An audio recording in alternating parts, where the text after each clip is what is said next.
New questions tonight following that gruesome discovery of a 3-year-old boy found in a freezer on Detroit's west side. Family members say CPS was called, but the kids were allowed to stay in that home. We're covering multiple angles here at 5 on this. Karen Drew has been working her sources on some of the warning signs that may have been missed here. But we're going to begin with Victor Williams, who's been speaking with family today. Victor. Yes, Jason. Well, first off, these are some pretty horrible accusations, but as it turns out, this is not the first time that this mother has dealt with child abuse allegations. Back in 2018, 31-year-old Azure D. out of France was charged with third-degree child abuse, which was later reduced to child abuse to the 4th degree. While the circumstances surrounding the charge are unclear, Azure D. served 2 years probation.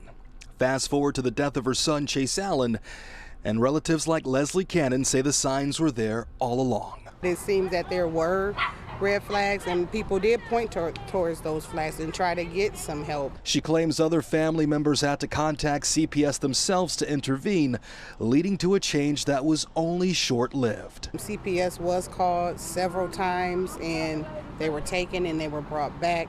And it was just something that they missed. So it's very unfortunate that you do the proper steps to try to get the children help.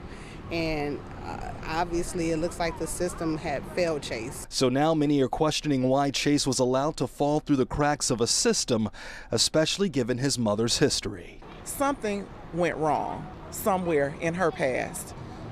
Psychological evaluation, counseling, nothing can bring the baby back, but this is deeper than sentencing someone to prison. It's just more unfortunate news for community activist Tamara Liberty Smith, who tried her best to help Azure D on many occasions. I've offered to come and bring her things. She never will let me to the house. I have to come to you. Her biggest concern are the other kids who were inside the house with Chase from beginning to end. They lived with this. They saw things that we couldn't even fathom.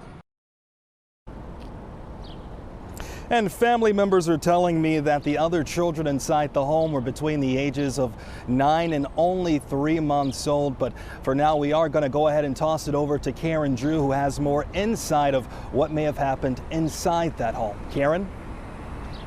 Well, you know, Victor, you mentioned that family contacted CPS. So I did some digging, and I have confirmed information here that CPS was contacted 13 times. 13 times on this case.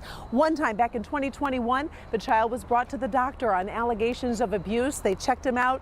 They deemed he had no injuries, sent him right back to the home. I called CPS today. We demanded some answers.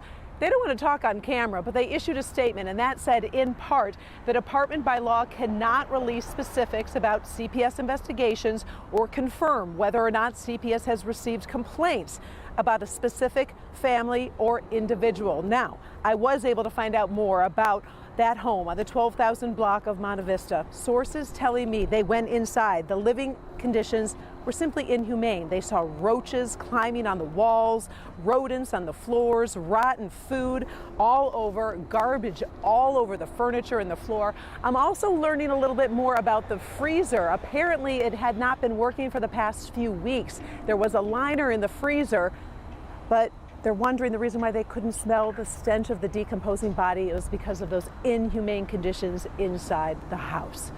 Karen Drew, Local 4 investigators, back to you. It's so hard to imagine those children living in those conditions. Karen, thank you for your insight in that reporting there.